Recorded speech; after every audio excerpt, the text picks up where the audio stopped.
As part of the development process for a competency-based course, there are 3 documents that need to be created: the Competency and Assessment Alignment, the Pacing Guide, and the Syllabus. In this video, we will talk briefly about the rationale behind each document, the characteristics of each document, and the expectations associated with creating each document. The Competency and Assessment Alignment document is a relatively simple document, but it is a very informative and in some ways transformative document. There are several reasons why we ask you to create this document for your course. First, the document serves as a map that shows the connections among the competencies, the assessments, and the course content. Seeing these connections helps ensure that everything in the course is aligned and is supporting student learning. Second, the document supports transparency of student learning. Any stakeholder, instructors, students, administrators, accreditors, can look at the document and find out what is being addressed in the course. Furthermore, the transparency demonstrates that the targeted learning outcomes are being addressed through the content and are being assessed in some manner. Finally, alignment is simply a best practice, and the document allows us to demonstrate that the competencies are being thoughtfully addressed and appropriately assessed. The structure of the alignment document is fairly simple. Each table corresponds to a course competency. The program competency or competencies that the course competency links back to are listed above. And below, the sub-competencies, which represent the more fine-grained interpretations of the course competency, are outlined. Note that the number of sub-competencies can vary from course competency to course competency, and there is no magic number of sub-competencies that should be written. Since the sub-competencies represent what is actually assessed in the course, the corresponding summative assessments are listed next to each sub-competency.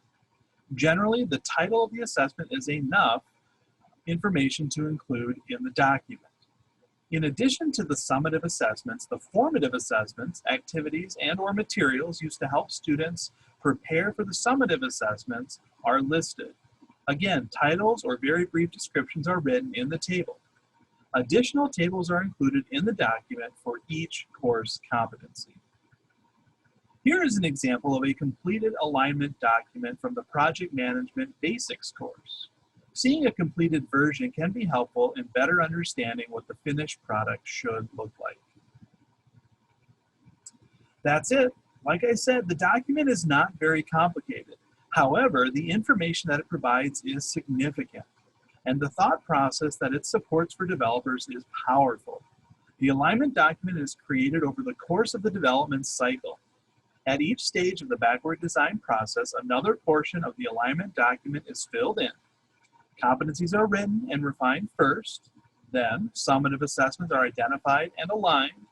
Finally, content-related materials and activities are added. By the end of course development, the alignment document should be complete and should be ready to be added to the course shell. The next document is the pacing guide for the course.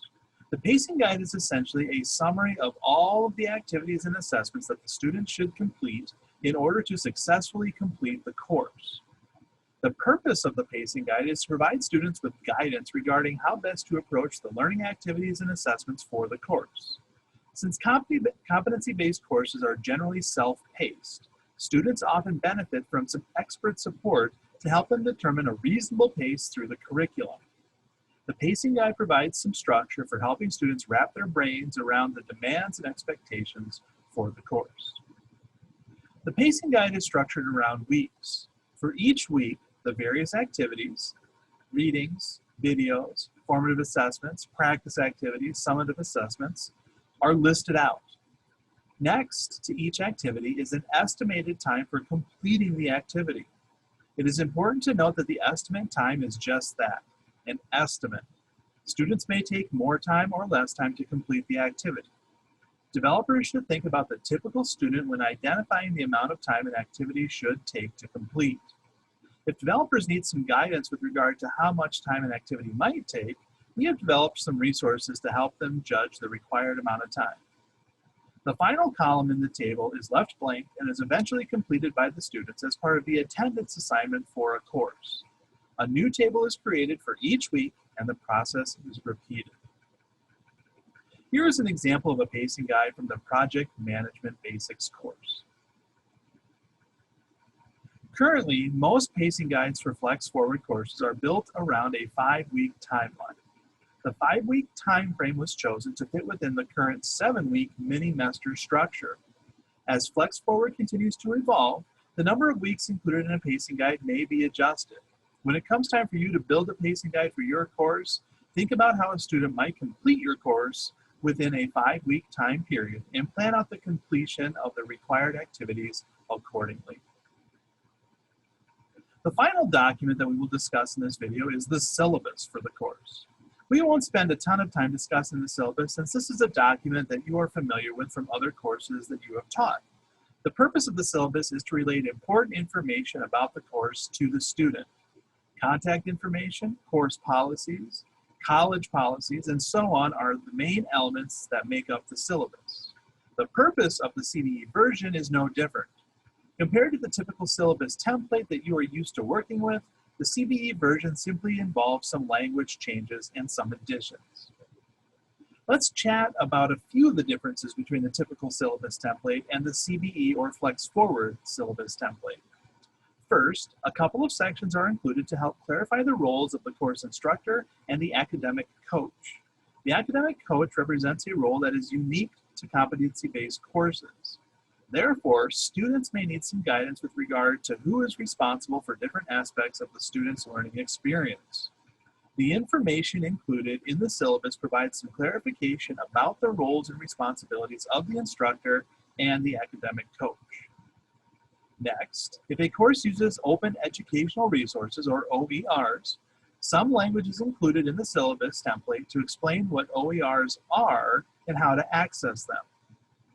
Next, most competency courses have a significant online component. Therefore, technology plays a critical role in the delivery of content and instruction. The section about technology resources is intended to remind students about what technology they need in order to be successful in the course. The student evaluation section of the syllabus includes information that references the unique way in which work is evaluated in a competency-based course. The language provided for this section of the syllabus is intended to clarify how verbal ratings are used and to clarify why points and percentages are not included in the gradebook. In addition, the ABF grade scale is also discussed. In order to build a syllabus for a competency-based course, developers will be asked to merge the information from the traditional syllabus for the course with the new information provided in the Flex Forward syllabus template. A finished version from the Project Management Basics course is shown here. So, that wraps up our discussion of the required documents that you will be asked to create during the course development process. These documents provide important information to the students to help them be successful in their courses. They help to ensure transparency in student learning, and they reflect many of the best practices that guide course development. If you have any questions about these documents or need any help when it comes time to put them together, please do not hesitate to reach out to the development team or your administrators. We are here to support you in all of your development efforts. Again, best of luck as you get ready to begin developing your course.